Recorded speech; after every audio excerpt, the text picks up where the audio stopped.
Andy Purewal for Boxing News, joined by Frank Smith. Frank, what did you make of Jordan Gill's performance?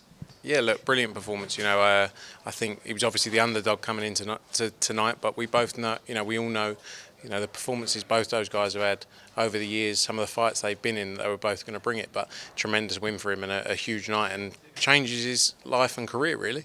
Huge, obviously, upset on that note. How much of a surprise was it to you to hear the story that he had been through in that journey since the Kiko Martinez fight? Eddie said that you guys had no idea as to how bad his struggles had been. Is that what was going on in the ring? Yeah. I missed it. Okay. I didn't hear it. So you'll have to fill me in, but I will listen to it. But yeah, I didn't hear it, sorry. To try to summarise, he basically said that he got to the point where he was in a field, drank a litre of vodka and attempted to, or was thinking about taking his own life, and then just turned his life around, obviously found himself in this position now. But just to hear somebody fall into that point, and he mentioned kind of splitting from his wife as well, to fall to that point, but to come back and have a night like this. Yeah, look, an amazing comeback from that, obviously, and you think 4 years ago, I think 4 or 5 years ago it was, when he lost at the Peterborough, our show we did in Peterborough, and you would have thought at that point that it's over, but to come here and get a win like this in Belfast and to go through, as you say, what he's been through there, tremendous comeback story, and this is just really, there's so much more to come. It's just one small part of it now. I know that the Lee Wood fight will never happen because obviously his relationship with Jordan, but Jordan wants to have a big fight again. He wants world titles. Looking at the 130 division, where does he go? The one you have is Joe Cordina. Yeah, look, there's obviously a lot going on within those divisions, as you say. I think Wood Warrington's the most likely fight, as we've been speaking about for a while, in terms of that fight, that route for them. And then, Jordan against Joe Cordina is a possible fight, for sure. Obviously signed to Matchroom. Emmanuel Navarrete as well is another fight. There's a lot of fights out there, and there's, we'll have to see. We'll have to go to the drawing board and make a plan of what's next. Kevin Agyarko, Troy Williamson, Kevin coming out on top in that one. Yeah, he did. Yeah, look, it was a good win for him. It was a fight he needed to take. Really, he needed to take that type of fight and move forward, and then set himself up for some big fights in 2024. But a good win for him. Lewis Crocker as well. Big, punches hard. Tyrone McKenna, a tough man, but Lewis Crocker, great performance from him on the card as well. Sean McComb, great win for him against Sam Maxwell. Also, Cameron Vong doing the moonwalk down the stage, I think. I was just lucky he didn't trip up.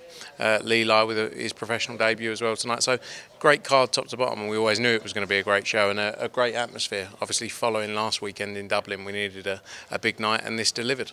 Frank, when I spoke to you yesterday, you said there was probably a 48 to 72 hour period to try and get a deal agreed for Ben Eubank Jr. to take place. 24 hours on, or a little bit more than 24 hours on. Any closer? I didn't say when the clock started on the 48 or 72 hours. Now look, we're in dialogue, conversations are ongoing. I've got some calls tomorrow, so let's see. It's I feel we'll get there, but too much talking. Let's create some real action here rather than talking too much. I did see Robert Smith knocking about this week. I saw him ringside as well today. Any further progress on that front, trying to get any conversations going? No, look, he was here for the show tonight. Obviously, that was the focus. No discussions about it, but conversations will carry on in the background.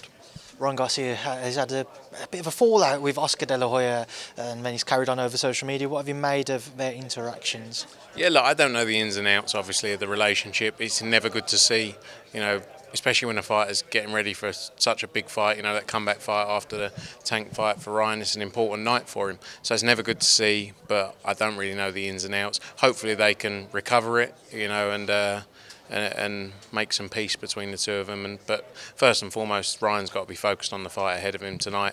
It's a tough fight against Duarte. So yeah, he's got to be focused on that, and ideally wouldn't really want any distractions in there. But let's see, it's one for them to sort out. Frank, the show rolls on to San Francisco, Haney-Prograis. Yeah, huge night in San Francisco next weekend. We're going to have a packed out arena in the Chase Center. It was a bit of a risk going to San Francisco, but unbelievable night there. Andi Cruz is back out as well on the card, one of our standout signings recently. Then March 16th, December 16th, we go for one of the biggest fights in boxing this year in Jesse Rodriguez and Sonny Edwards. That's an amazing fight, can't wait for. And then December 23, it all ends in Riyadh. AJ, Otto Wilding, Deontay Wilder, Dimitri Bivol, Jai Opatai, stat card. Can't wait for that. What a way to end the year, all on DAZN. So Frank, there's no chance you're going to put a show on December 30th? I mean, maybe I'll let someone else, if someone else in the company wants to do it, but I will be on holiday somewhere.